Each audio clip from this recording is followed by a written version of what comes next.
scary movies? No. No, not really, no. Okay, well, can you pretend that you do for the sake of the bit, please? Sure, love me a horror movie. What's your favourite scary movie?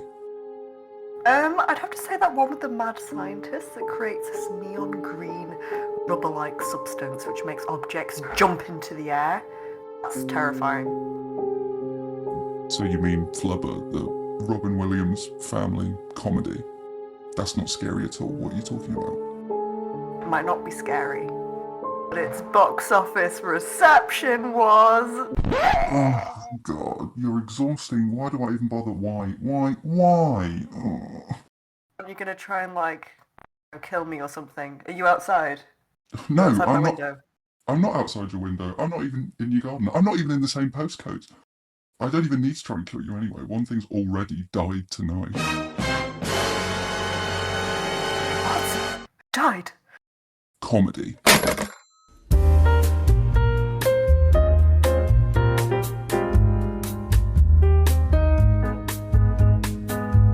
Hello and welcome back to the test screening. Now, Lee, are you Ghostface or have I got my friend back?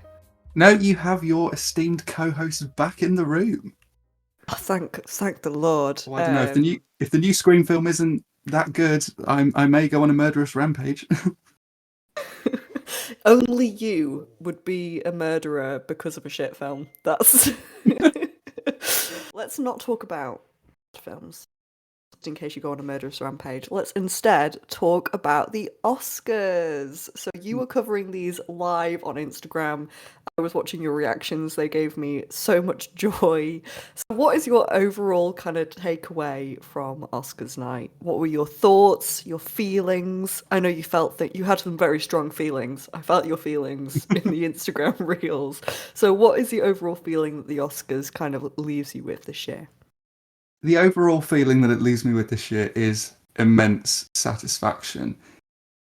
Everything Ever All at Once getting a, well, I guess not unprecedented considering it's late in the day, sweep across the various American Guild Awards ceremonies, but certainly unprecedented considering how I felt about its award success when I initially saw it in the cinema.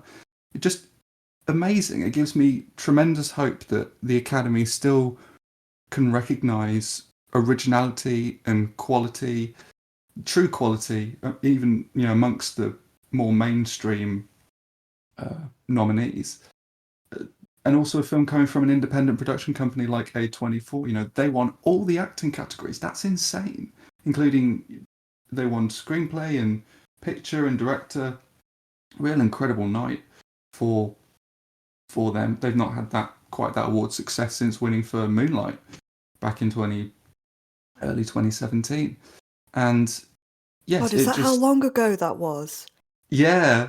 Oh my God, 2017 Moonlight came out. Won the Oscar. It came out in 2016, won the following February in the crazy envelope incident. But that seems like yesterday. I was like, that seems like last year to me. But there was a bit of controversy around some of the Everything Everywhere All at Once wins. The biggest being Jamie Lee Curtis in supporting actress.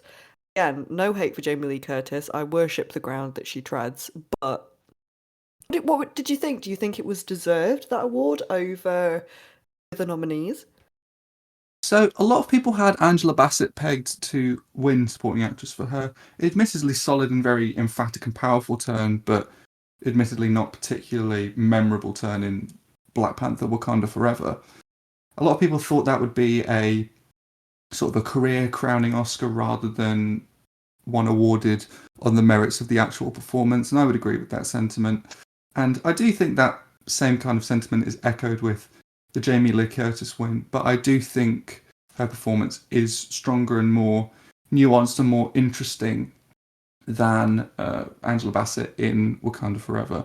My personal pick here would have been, we spoke about it at length, would have been Kerry Condon in The Banshees of Inisherin. Such underlying pain and longing, but also hopefulness and sort of prickly verve and anger and just such range and such subtlety in that performance. I think she was. I mean, it wasn't a particularly impressive category on the whole, I think, compared to previous years. But I do think Kerry Condon was the true standout there. But I preferred Jamie Lee Curtis as a win over Angela Bassett. If we were going with career crowning wins, I think Jamie Lee Curtis was the better performance to give it to. And Best Actor for Brendan Fraser, the Renaissance in full swing. I was so Yeah. happy. I was so happy for him. I haven't even seen The Whale. I know that you have mixed feelings on it, but I guess from the one thing that I took from your review was that he is the reason to go and see it. Like, he is the standout of that movie, and he does a lot with the restrictions that he's given. So a well-deserved win, do you think? I think so. I mean, in the end, I wouldn't actually have been unhappy if Austin Butler got it. I wouldn't have been unhappy with I would either have of been. them. I would have been fuming. Why? Why? I just think I didn't fully believe him as Elvis. It felt a bit caricature-y to me, and I think the main part of that is probably due to Baz Luhrmann's direction. You know, the kind of almost cartoony style of some of his films did, more to push me away than draw me in. I must admit, I found it quite garish, and I didn't hate it. Maybe I'm sounding like I hated it more than I did, but I just don't know. There's just something about him in that role that fundamentally annoys me. I think it might be the voice. I think it's the fact that he's still doing the voice to this day. Yes, that is a little unusual. I do agree with the direction, and also, I mean, I was not a fan of Elvis, as we all know, and I do agree that Austin Butler's performance, I think, is better as an impersonation or an evocation rather than a full-on characterization of. Yeah, he didn't channel the dude. Like, can we please stop saying that? It's the weirdest phrase. I find that kind of talk about performance be irritating. It's one of the things that grinds my gears. It's a bit of a pet peeve. And I just don't, at the end of the day, I'm just I don't even think the performance kind of warrants that kind of talk. I think it's kind of overplaying it. So that's why I was very happy to have Brendan Fraser win that award. Yeah, I mean, they're very impressive performances in different ways due to, so much, the gyrating, incredible physicality of Austin Butler in Elvis, but also the incredible impassioned emotion that Brendan Fraser displays in The Whale, despite being so incredibly restricted in movement. I think I will always take subtlety over in emoting and communicating through restricted circumstances over pure theatricality and bombastic acting. So I think overall I preferred Brendan Fraser's win more than Austin Butler. We've spoken about the Oscars enough, and if people want to know your full reactions, they can still see all of your. If people still want to see your thoughts, they can see all of your reactions still on our Instagram. It's in one of our highlights reels. I would highly recommend it. If you need a bit of joy on a rainy day, watch Billy watching the Oscars. I guarantee you. There's no show I'd rather watch other than Billy watching another show. It's truly magnificent. Me watching the Oscars is like a football fan watching England play football. I get that into it, and I just lose my mind at all the winners, especially the unexpected ones. Women talking winning screenplay. Oh my god, I could not believe it.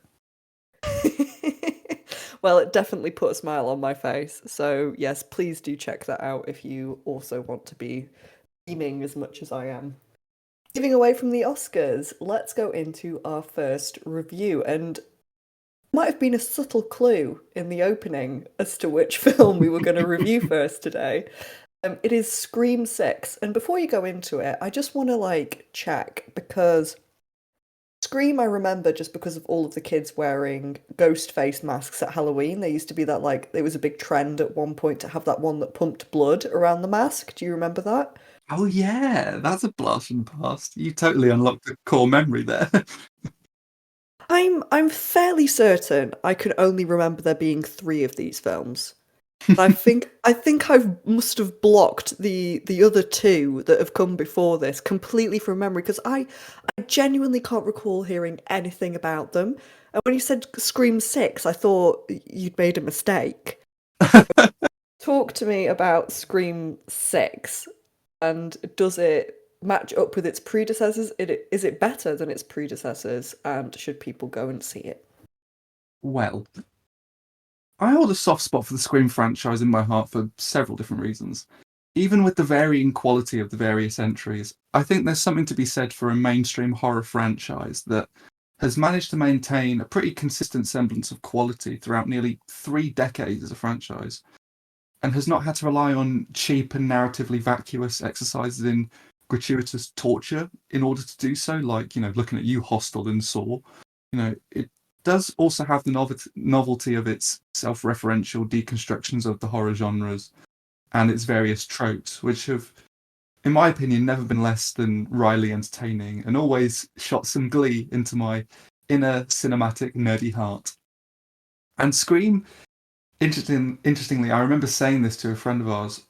It has the distinguished honour of being the only film franchise I can think of, regardless of genre, where the thing I anticipate most about it is what is the opening scene going to look like, since the series is famous for its very satirical movie within movie in-jokes and cold opens. Now, after the very climactic, full circle and legacy-centric narrative we got with the fifth entry, which I thought was pretty solid overall, with all the returning cast members and the younger cast playing descendants of previous famous characters, my question was if the sixth film was going to actually justify its existence, because the end of the fifth entry seems pretty conclusive. I mean, the fifth one literally goes back to the house where the climactic showdown takes place in the very first film. So I'm like, okay, well, what more can you really do there? So Scream 6 centres on the two sisters from Scream 5, played by Jenna Ortega, who you'll have recently seen in Wednesday, and Melissa Barrera as Tara and Sam Carpenter. They've, hot on the heels of escaping Ghostface in the last entry and the death of some of the key cast members from the original Scream in number 5. They're now trying to find a new life in New York, despite the fact that they're riddled with trauma and a lot of online speculation as to whether or not they're involved with the crimes. And Jenna Ortega is very much taking to university life, whereas Sam is still in therapy and is very overbearingly watching over her sister. So their sort of friction forms the backbone of Scream 6, along with, a new iteration of the famous Ghostface killings that they obviously become embroiled in and have to escape. Unfortunately, my worst fear was essentially confirmed when Scream 6 opened with easily the weakest cold open of the entire franchise. It's clumsy, it's overly long, it doesn't inject any real tension into the scenario it's playing with, where we have a character in danger who's being stalked on the phone. The cinematic references don't have the same spark here and are pretty lacking in creativity. I kind of appreciated how it misdirected me as to when the climax of the cold open was actually going to hit, but it took so long to get there and kind of had multiple different stages of, oh, this is where it's going to happen, oh no, it doesn't happen, and then that happened about 2-3 times over, and then when it finally did hit, it was kind of devoid of any of the punch I wanted out of that part of the sequence. That same lack of creativity, I feel, extends to the rest of the film. Whilst it doesn't do anything like outright awful, it's decidedly mediocre and fails at establishing a clear thematic, narrative, or character reason why it actually exists. The trauma from the past and the witch hunt taken out on the Carpenter sisters, that was already explored in Scream 5, so it's bringing nothing new here. We're just beating a dead horse. Ghostface is beating a dead horse. And despite solid turns from pretty much every actor here, I was pretty lukewarm on most of the cast because they're so thinly written and given the most perfunctory character development that I didn't care if any of them were really murdered, aside from maybe like 2 or 3 of them, which is pretty poor when you want a slasher to you want there to be stakes, you want there to be tension in those sequences where they're being pursued by the villain. And a couple of the characters did actually grow on me by the end, namely Mason Gooding's character. But that was more down to the charm of their individual performances rather than any smart flourishes in the writing. So where credit's due to the performance there. There are some action sequences that are mildly entertaining in how frenetic they are and how bluntly public some of the attacks are rather than isolated stalking. It seems like it might be taking a cue out of the book of some recent horror films where a lot of the action and grotesquerie takes place in broad daylight. I mean, this isn't in broad daylight, it's still at nighttime, but it's in very public scenarios, like there's a shootout in a convenience store. And I'll give it props for sort of trying to inject that sense of danger into a very public scenario. And, there's no sort of reprieve from the potential stalking and killing by Ghostface.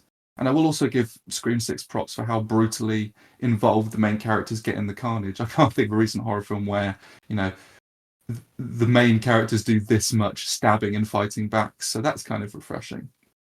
However, this more overt action for me is wasted due to how little tension is generated through, like I said, the thinness of the characters beforehand and the lack of empathy and care we have for them, a phoned in and bland score, and visuals and direction that are so nondescript and uninspired in terms of shot composition that literally anyone could have directed this film. It's just kind of some, fairly serviceably framed but, fairly ordinary handheld camera movement and some steady cams here and there. It's just, there's nothing unique about this film's visual style or atmosphere whatsoever. And then you finally get to the killer reveal. Now, Scream obviously has never been a series of films to operate within the boundaries of plausibility, but the reveal here is so ridiculous, even by the franchise's standards. It makes zero sense. And is it a Scooby-Doo style unmasking? It's a real Scooby-Doo style unmasking, and it is actually surprising, but it's not surprising because of any intelligent misdirection or or red herrings or like a resurfacing of a carefully laid minor plot detail early on. No, it's because Scream 6 features scenarios earlier in the film which mean there is literally no logical reason that ending would ever happen based on what you've previously shown me. It's literally impossible. There are characters in the film, good and bad, who survive stabbings and great falls from great heights, and again, that lack of danger and stakes means that I was, for the bulk of the 2-hour runtime, I was pretty disengaged. Again, Scream 6 doesn't do anything outright awful.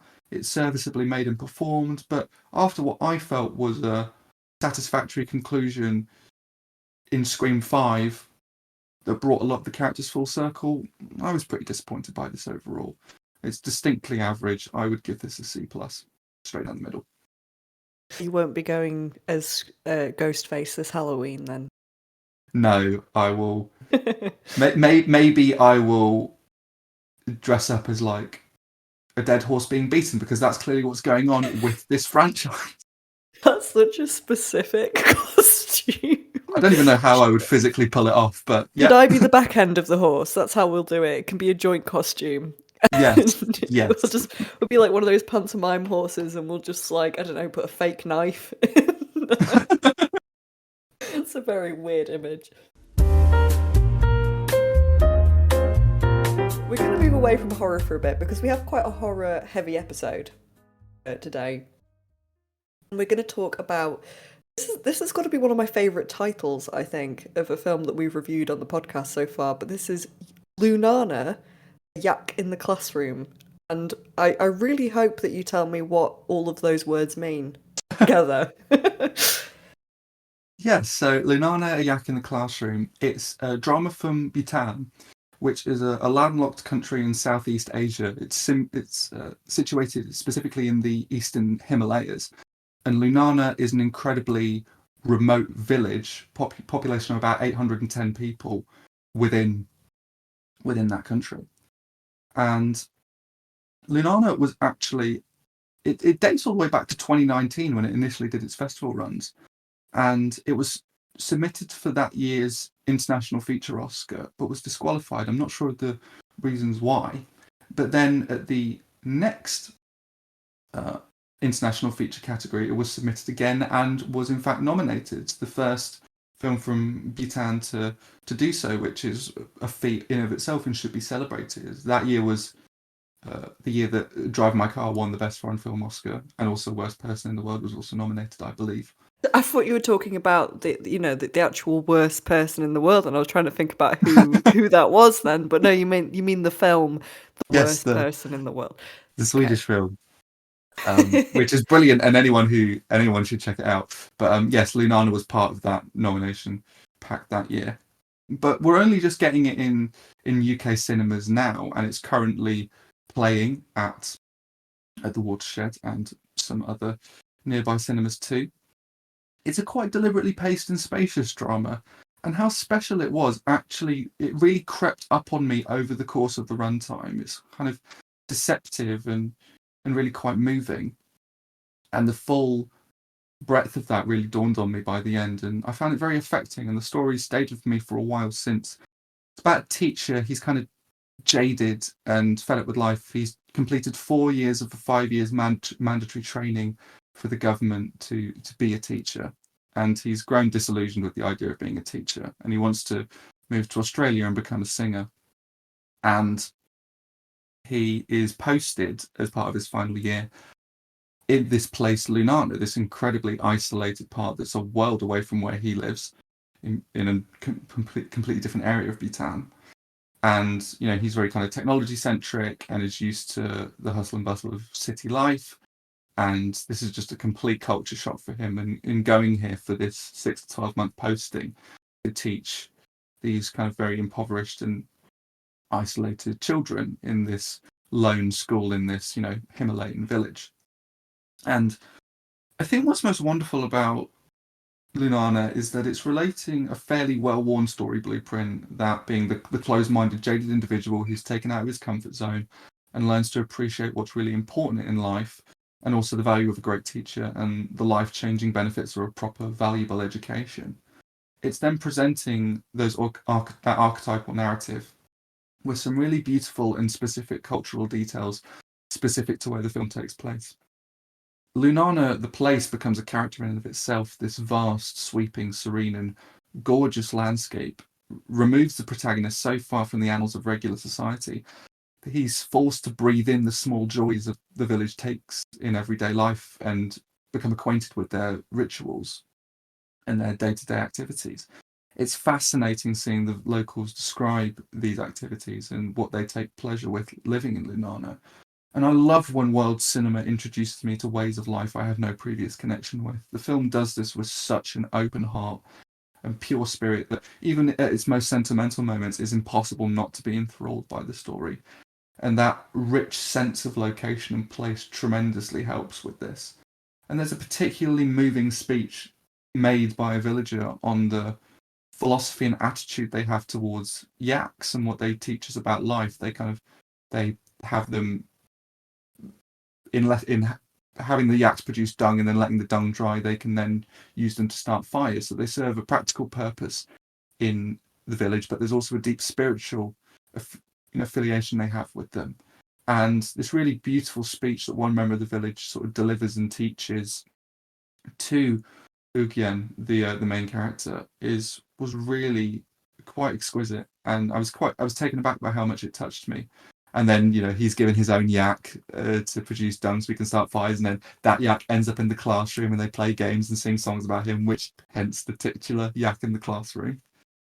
And that sense of cultural detail and the story, it's made all the more rich by the quality of the performances. Many of whom were actually Lunana locals, of course. This was filmed on location there, and they were non-professional actors. Most of them had never seen camera equipment before, and they're all so natural and precocious. You'd never think they weren't professional actors, especially the young children whose joy is so plainly observable and clear that it's easy to be enchanted by their desire to learn and grow. And I almost wish a little more screen time was dedicated to the growth of the children's skills, whereas a bit more focus is given to Ugyen. But the trade-off there, though, is that we get a terrifically involving performance from Sharab Dorji as him.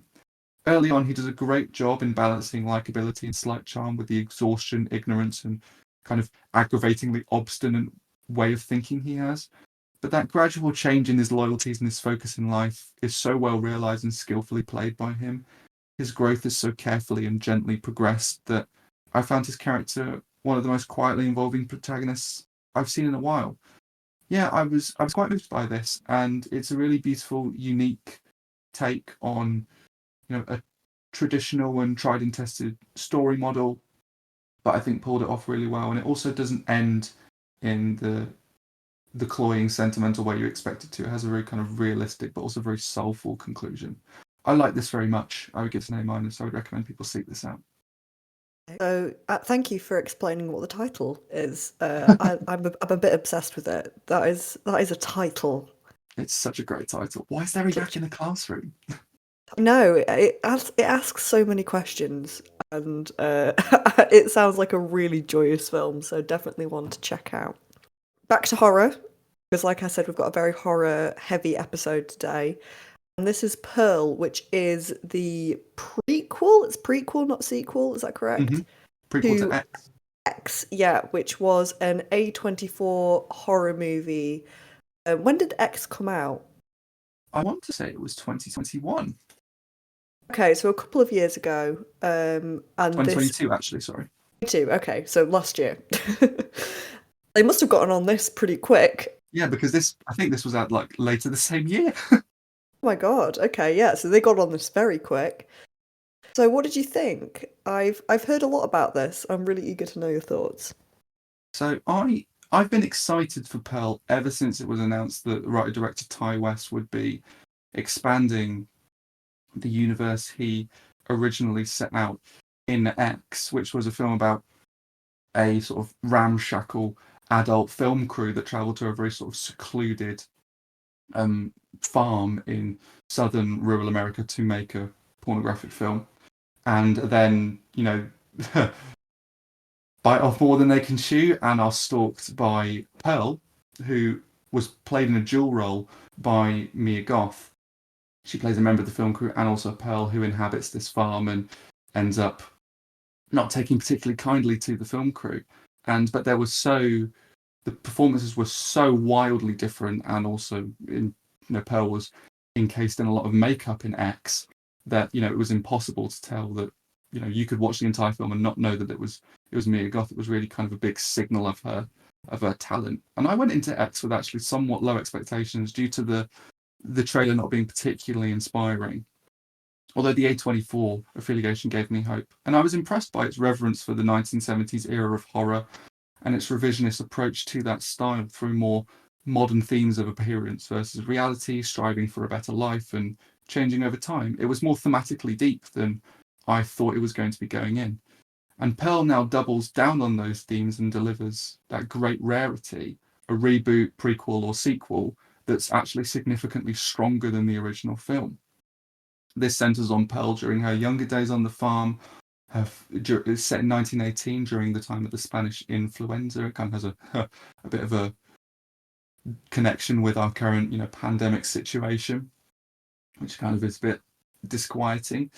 Her mother is very overbearing, religious zealot, and also just very unloving, borderline abusive in cases, neglectful. She gives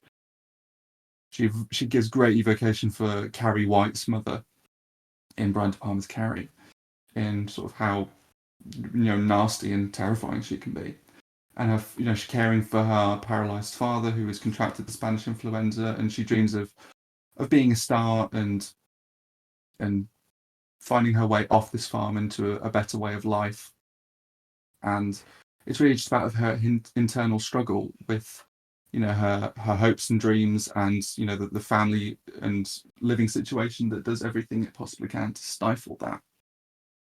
Now, Mia Goth stars as the younger Pearl here, and her performance is nothing short of extraordinary. She's a supreme talent, and the range of emotions she's able to convey, sometimes within just a single scene or shot, is nothing short of incredible. This is seriously like an Oscar caliber performance. I really cannot overstate how brilliant she is here. It's just a shame that the Academy is so prejudiced to horror films that it didn't get nominated at the most recent awards, because it's already been out in the States for quite a while, in 2022, before we got it over here just now this week. And yeah, I think she was more than deserving of a nomination, and a shame that it didn't happen. She has this whimsical idealism and buoyant theatricality that Judy Garland or Audrey Hepburn had back in the 30s. She's very much evoking that style of performance, but also the unstable, cracked emotional and psychological state of Joaquin Phoenix and Joker. That same sort of unhinged quality. She's also able to put forward this painfully upsetting and feeble childlike vulnerability that makes her eventual downturns that much more powerful. A good degree of her performance is built out of the most remarkable facial ballet in recent memory, with these strained smiles, wondrous eyes, sharp darting head movements, steely confidence, crippling insecurity. And she delivers this with great nuance when required in the quieter sections of the film, but she dials it right the way up to 11 in sparing moments where the tension reaches fever pitch, breaking point. And her wrenching, shrieking hysteria hits with that much more force because it's so sparingly deployed, and she delivers it with such great nuance earlier on. The final extended shot of her face, which closes the film out, it shows her moving through this stream of different emotions, and it calls back to something like the end of The Graduate or The Long Good Friday, in the vein of those masterclasses in single shot facial and emotional metamorphosis. When we see Bob Hoskins or Dustin Hoffman just sit in one emotional state and then realize something, and then slowly their face takes on that new realization. And she reminds me a bit of the ending of Midsummer. Yes, Florence that's Pugh, where her face kind of shifts that sinister way. Yeah, that's also a great recent example. And Mia Goth absolutely, is on a par with that level of performance. Beyond her performance, I think it says a lot about the quality of the writing and the precision of the characters, the precision of the film's character examination, that when you break down the moment-to-moment plot, you realise it isn't actually all that eventful. But Mia Goth and how the script moves her to interact with her surroundings imbues the scenes with such depth and this wonderfully unpredictable emotional development with her, that even in the smallest scenes that might seem inconsequential in the wider plot development, they're never less than utterly gripping. And there's this wonderful balance of drama and horror. It has these viciously thrilling kills, but also these wonderfully twisted dramatic moments. It really is more of a horror drama, whereas X was more of a true blue slasher with some dramatic elements woven in. This, I think, finds a greater balance between those two genres, and I think is all the better for it. There's a scene where Pearl, how shall we say, befriends a scare and dances with a scarecrow in the middle of a cornfield, and it's so mesmerizing and strangely beautiful, but also deeply unsettling and twisted.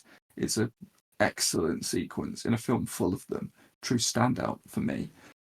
The film's visuals and score, they work fantastically in tandem with one another to elicit this eccentricity and fanciful feeling, but also builds that horror-inflected tension that's needed to keep that atmosphere very oppressive and disturbing. The cinematography is gorgeous. It's processed to replicate the Technicolor vibrancy and bright hues of early 20th century. So there's a massive dose of Wizard of Oz-esque exhilaration here. As soon as it started, I'm like, God, this is just like the Technicolor opening of the Wizard of Oz. And what the score then does so excellently alongside the visuals is employ these very rousing, surging, emotive string sections to greatly accentuate that white picket fence, all-American glee. And then the score will gradually sour that feeling and grow ever more dissonant. And it will build in these sort of tonal shifts in the instrumentation that are so sharply intertwined with the shifts in gears with Mia Goth's performance is just so expertly crafted by director Ty West. He's really upped his directorial game here. Not that X was any slouch, because it wasn't, but this is just on another level. And the score is so Bernard Herrmann, the famous composer for Hitchcock. Honey. Yeah, absolutely. It's hugely indebted to the music of films like Psycho and Vertigo, but it has its own unique beauty and discordance about it. The way it so fluidly morphs and morphs the atmosphere of sequences is really something to behold. I can't think of a score recently that's done that in such a sophisticated manner. It's also very pervasive. It features very, very frequently in almost every scene without much in the way of pauses. And I'm not always a fan of that, scores that are so incessant. But it was so evocative and so expertly guided the tone that it swept me away, and I didn't have an issue with it, even though it was so big and so overbearing at times, but overbearing in a good and way that was beneficial to the narrative. In the end, Pearl does what all the best prequels do, and it retroactively makes its predecessor even better due to its meaningful expansions of the themes laid out previously. And I think a viewing of X, knowing what I now know about the character of Pearl, will make that even more compelling. And I can't wait till they're both out on Blu-ray so I can buy them both and double bill them. That will be so much fun. But I think this is a late in the day. I mean, it did do its festival runs and main US theatrical release in 2022, so it is technically a 2022 film. I think X is technically a 2021 film. I'm not, because I think it may have been released in the US that year. But I think this is a late in the day entry into my favourite 10 films of the last year. And I didn't expect to do this going in, but I think I would give this my highest rating. I would give this an A+. I think this is absolutely fantastic, and any horror fan should definitely check it out.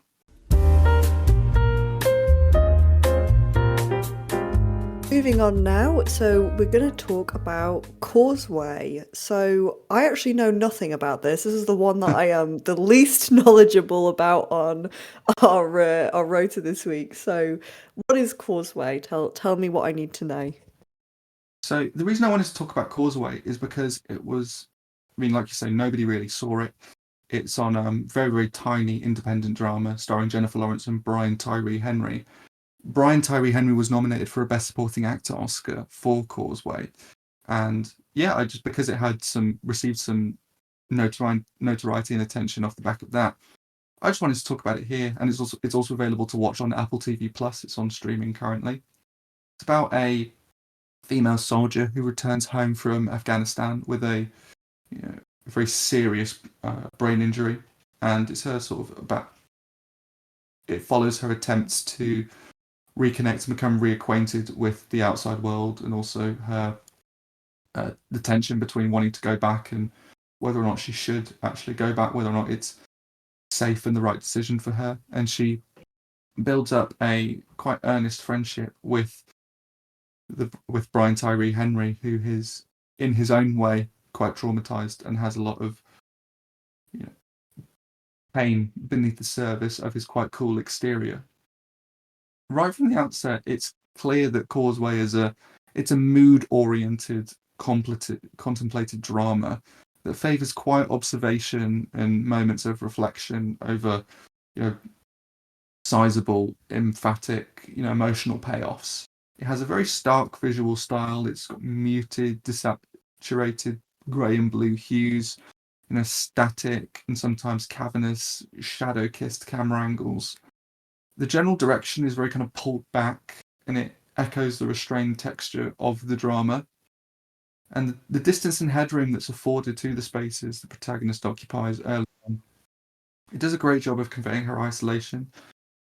The shots are quite subtly evocative here, and they often view Jennifer Lawrence from a slightly angular perspective, framing her as looking away, almost trying to avoid the gaze of the camera. The overall detached feel of the film is lovely in how it delicately externalizes that sensation of vacuity that permeates Lindsay's existence, Jennifer Lawrence's character. seeing Causeway was a wonderful reminder of how great Jennifer Lawrence is when we're given great material. I think, with things like Passengers, I think she has, misfired in the past with some of her role choices, but she's excellent here. She doesn't rely on, overwritten expression, to show Lindsay's PTSD. I think in the hands of a lesser actor, one could confuse an emotionally numb facial expression for a blank nothing expression that doesn't communicate anything. But her expressions of her catatonic expressions and the way she shows the catatonia here is like it palpably shows her pain. Those facial expressions they're so indicative of her emotional struggle. She's also able to beautifully present how that mental exhaustion feels into her physicality and the sluggish pace at which she moves, and then how the sparks of her bright personality poke through that in small smiles and slight laughs. Brian Tyree Henry, Academy Awards nominee, is also good here. He's cool and yet sensitive and caring. His behavioural emotion towards Lindsay, whilst it's very compassionate and empathetic, but sensitively so. It also provides the slightest hints of his own strained communication as a result of his trauma. And that he effectively shows that in his kind of measured pitch and really well-judged vocal tones. And as big a fan as I am of him, ever since watching Atlanta, I've been championing his cause. And he was great in Widows as well, and other things I've seen him in. As big as a fan I am of him, I'm not sure if the Oscar nomination is entirely warranted, at least when compared to some other supporting performances I've seen this year. He does have a natural and believable chemistry with Lawrence, though, that makes their growing friendship very gratifying to witness.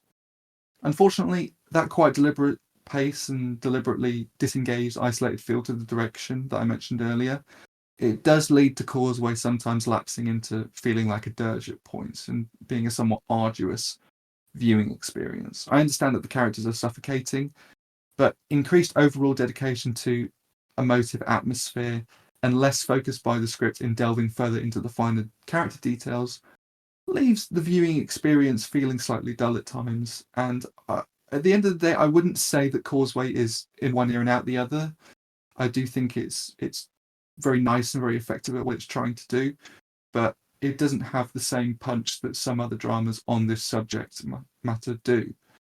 And I don't think that the central relationship between the pair, I don't think it always hangs together with quite enough depth to carry certain sections of the narrative.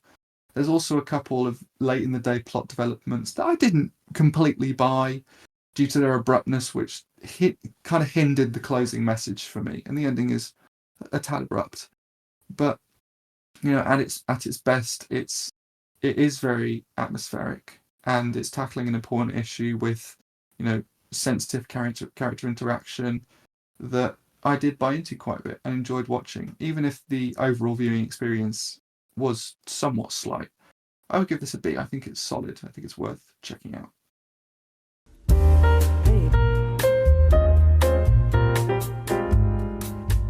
Last, but certainly not least, is The Last of Us. I'm so excited to talk about this. We have been watching The Last of Us as it's been coming out weekly. We've been talking about it.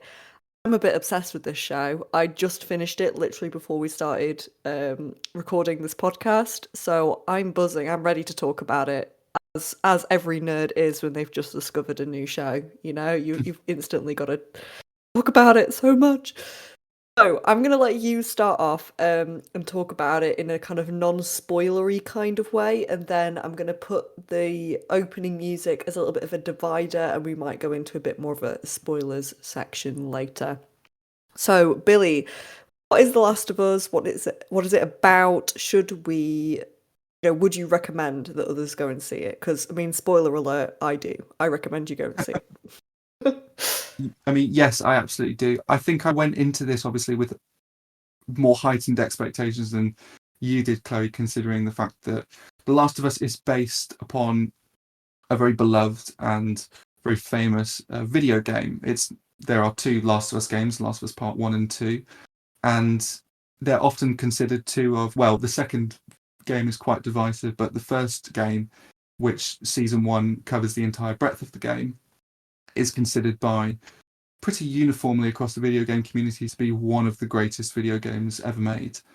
And it centers around an apocalyptic event that causes humanity to deteriorate.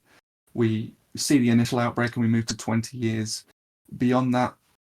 And then it follows a very kind of grizzled and weary survivor named Joel, who is tasked by a militia faction with delivering a young girl who may hold the secrets to finding a cure for the virus to the other side of the US. And he is very cynical, he's very jaded and a broken man, and due to events that occur right at the start of the series. And in his time with this young girl, Ellie, they teach each other things about life and learning to see the brightness in humanity again, and they really discover that life is still worth living and grow. And it really just follows their sort of growing connection and bond over traversing these many apocalyptic scenarios and very sort of dangerous situations. And I mean, I love this game, more than I could possibly begin to say on this podcast. So I went in with very, very high expectations, and it's the game has totally exceeded those expectations. I mean, for starters, the production design team and the VFX have so incredibly evoked the settings and the visual style of the game. There's so many the downtown Detroit and Seattle cities and Wyoming cities that and kind of states that the pair travel through. They look exactly like scenarios from the game, right down to the smallest visual markers, and I think they've done a brilliant job of evoking that and staying true to the source material. And the overall atmosphere, the iconic score still features here, and it's wonderful to hear that deployed within the context of the show to elicit great emotion. One thing that kind of had a lot of people up in arms was the casting. Pedro Pascal as Joel and Bella Ramsey as Ellie. And I have to admit, I was part of that discourse. I initially wasn't sold on either of them and was worried when the first announcements were made. But having now seen the entire series, I've been proven totally wrong, and I'm really knocked out by what they've brought to these characters. Pedro Pascal, he's not as hardened or gruff or grizzled as Game Joel, but what he instead brings, which is different to Troy Baker's performance in the original game, is this great emptiness, this emotional void.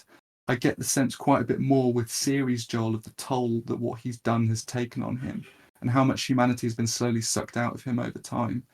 And I also think that greater balance in sensitivity and brutality means when Joel does show his softer side in the series, it's even more believable and moving. Bella Ramsey's performance I find even more impressive. She captures the caustic sarcasm and volatility that features in Ellie's character early on in the game, but Ramsey brings this similarly traumatized and emotionally guarded nature to that of Joel. Like she's had to behave like an adult far earlier than she should have, and she's never had a proper childhood.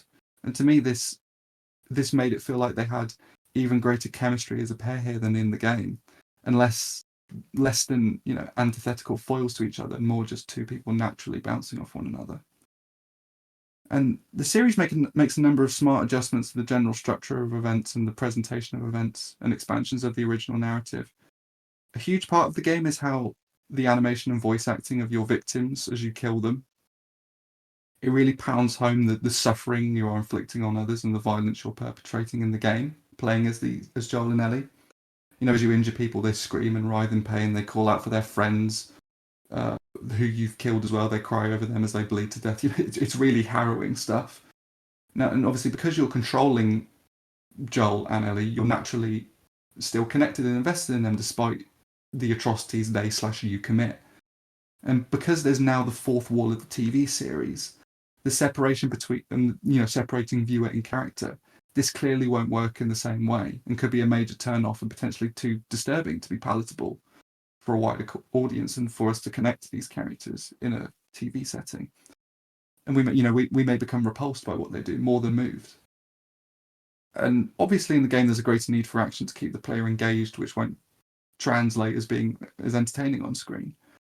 And what the writers have really smartly done is dialed back the action and given more screen time to expanding side characters from the game, which has turned greater focus onto the more hopeful aspects of the game's narrative. For me, the show features a much needed emphasis on the parts of The Last of Us story that display the capacity for good in people during these harsh times, the hope, the complexities of the various factions' motivations, and the way in which certain survivors show kindness and generosity towards each other.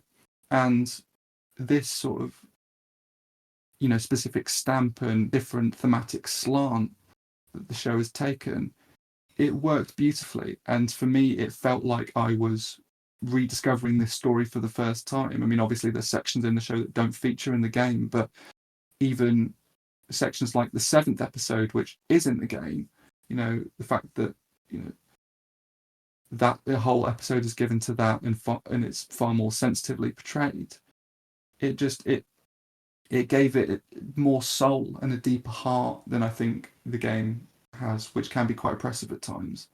And yeah, I think that's a really, really smart shift in the adaptation with the writing. And yeah, I think it worked wonders for this.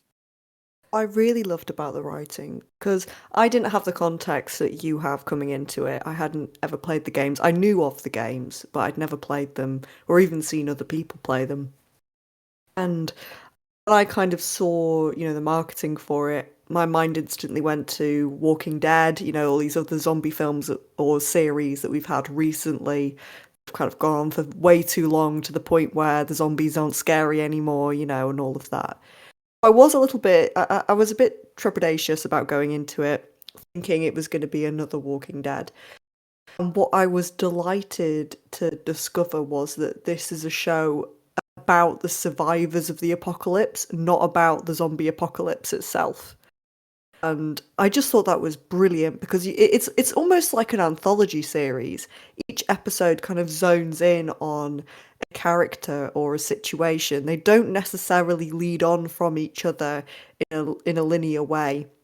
It really focuses on those human moments at the end of everything. How different people would react to the apocalypse. What would they do? The different fractions that form. And when you take away all of these things that we've come to know as being, human people on this planet, what do we turn into?